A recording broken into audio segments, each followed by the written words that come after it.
నమస్తే, నేను మీ చారి. అక్షరం మీడియాకు స్వాగతం. ఎప్పుడు రాజకీయాల గురించి, క్రైమ్ గురించే మాట్లాడుకుంటున్నాం. కానీ సొసైటీలో రోజు రోజుకు మానవతా విలువలు, సెంటిమెంట్లు అడుగంటి పోతున్నాయి. అందుకు ఉదాహరణగా ఒక కథ చెప్పదలుచుకున్నా. పేరు మారుస్తున్నా. రమా అనే ఒక మిత్రురాలు చెప్పిన కథ ఇది. ఆమె జీవితం. వాళ్ళ అమ్మ అంటే వాళ్ళ చిన్నమ్మ, అంటే తను కన్న తల్లి, తను పెంచిన తల్లి ఇద్దరు ఇక్కడ. ఈమెకు రమ కన్న తల్లికి మొత్తం 12 సంతానంలో ఈమె చిన్నది. 6 ఆడపిల్లలు కూడా చిన్నది. వాళ్ళ పెంచిన తల్లి కన్న తల్లిదండ్రులు స్వయాన ఒక తల్లి పిల్లలు. వాస్తవానికి చిన్నమ్మ కావాలి, కానీ పెంచుకోవడం ద్వారా అమ్మాయి. ఈ పెంచిన తల్లి ఉంది, ఇక్కడ కన్న తల్లి ఉంది. కన్న తల్లి ఏంటంటే బిడ్డకి ఇచ్చినందుకు అంటే ఆమె చెల్లెకు, అంటే ఈ రమ తల్లికి ఆడపిల్ల లేదు, అంటే చాలా ప్రేమ. అంతకుముందు ఇది ఆడపిల్ల చనిపోయింది.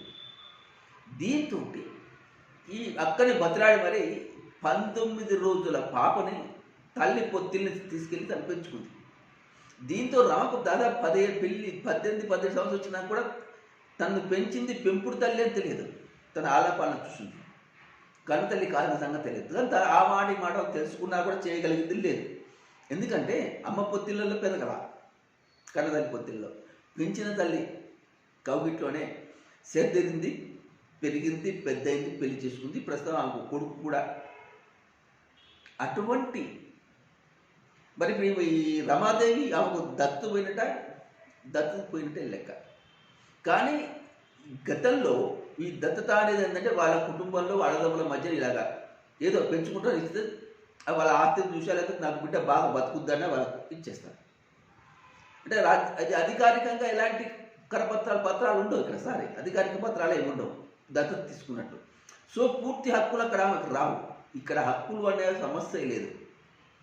నా బిడ్డ ఆమె చదువుకుంటుంది కాబట్టి తన బిడ్డలాగా పెంచి పోషించి అందరికి ఇచ్చినట్టే ఆస్తి పాస్తులు ఆమెకి ఇస్తుంది అనేది అక్క ఉద్దేశం. కాబట్టి చెల్లెకు తన బిడ్డను పెంచుకోమని ఇచ్చింది. సరే, అంతా జరిగిపోయింది. ఇక్కడ అమ్మ నాన్న పెంచి కన్న తండ్రి చనిపోయారు. వాళ్ళకి 5-6 అన్నదమ్ములు. ఇక్కడ పెంచిన తల్లి కూడా ఇటీవలే కరోనా నేపథ్యంలో చనిపోయింది. అయితే పెంచిన తల్లికి 3 కొడుకులు పుట్టారు. ఆ 3లో చిన్నవాడు కూడా కాలేజ్ చేసాడు. ఇక మిగిలింది పెద్దవాడు, రెండోవాడు. పెద్దవాడికి పెద్దగా బాధ్యతలు లేవు కాబట్టి చిన్నవాడి దగ్గర ఈ తల్లి, ఈ రమాదేవి పెంపుడు తల్లి ఉండిపోయింది.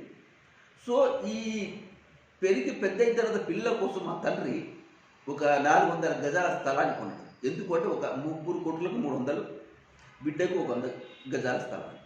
అయితే తండ్రి చనిపోయింది. ఇటీవల కరోనాప్పుడు తల్లి చనిపోయింది. పాపం తల్లికి కరోనా వచ్చిన సంగతి కూడా ఇప్పుడు చెప్పలేదు. ఎందుకు అంటే ఇలా రెండో అన్న మిస్సెస్ ఆమెను పెంచిందా కనలేదు కదా, పెంచింది, పెళ్లి చేసింది, అయిపోయింది. ఇంకా ఆమెకేం సంబంధం ఇక్కడ అనేదేమో ఈ పెంపుడు అన్నది.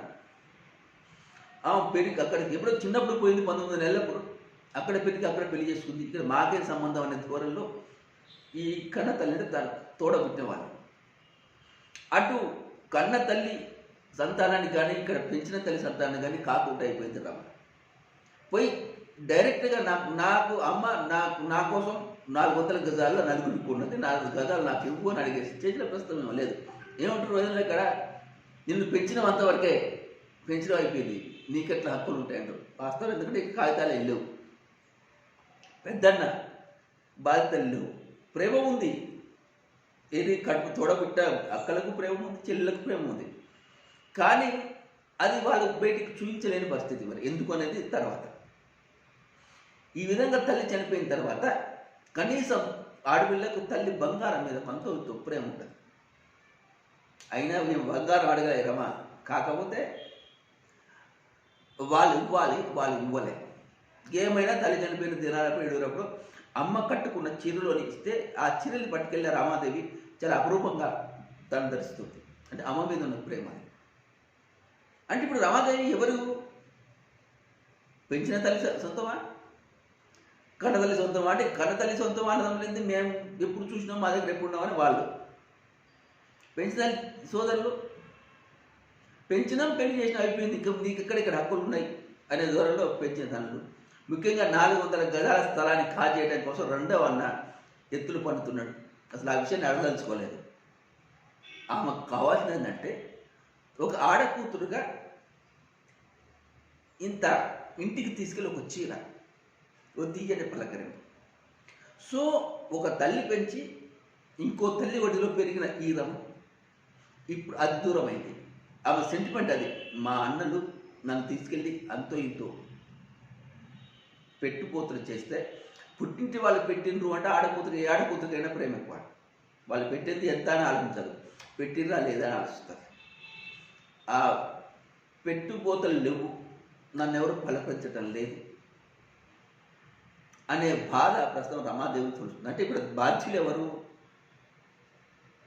నా కూతుర్ని ఆమెకు ఇస్తున్నప్పుడు ఈ కన్న తల్లిదండ్రులిద్దరు కూడా ఏమి రైట్స్ ఉండవేమో అనే ఆలోచన వాళ్ళకి అప్పుడు లేదు. అప్పుడు సెంటిమెంటు, మానవత్వం, ప్రేమానుబంధాలు, రక్త సంబంధాలే.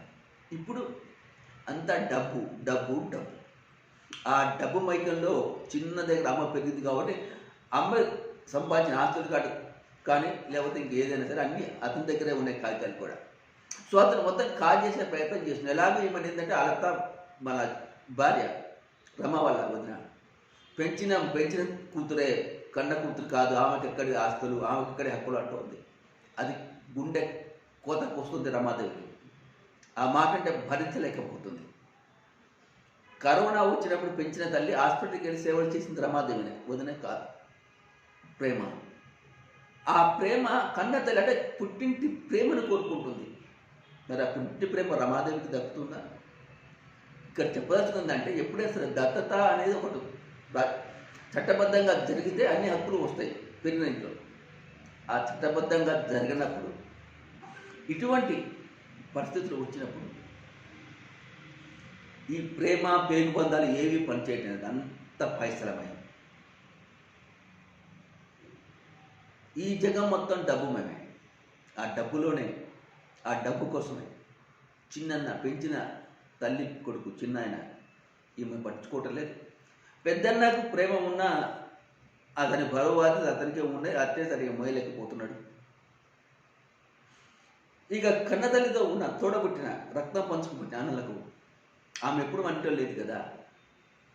ఆమె పట్ల పెద్దగా వాళ్ళకి ప్రేమ ఉన్నా కూడా అది ప్రేమే.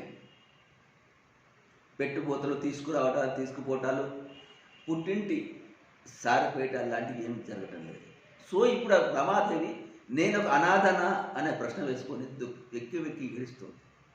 దీనికి బాధ్యులు ఎవరు? మీరా? నేనా?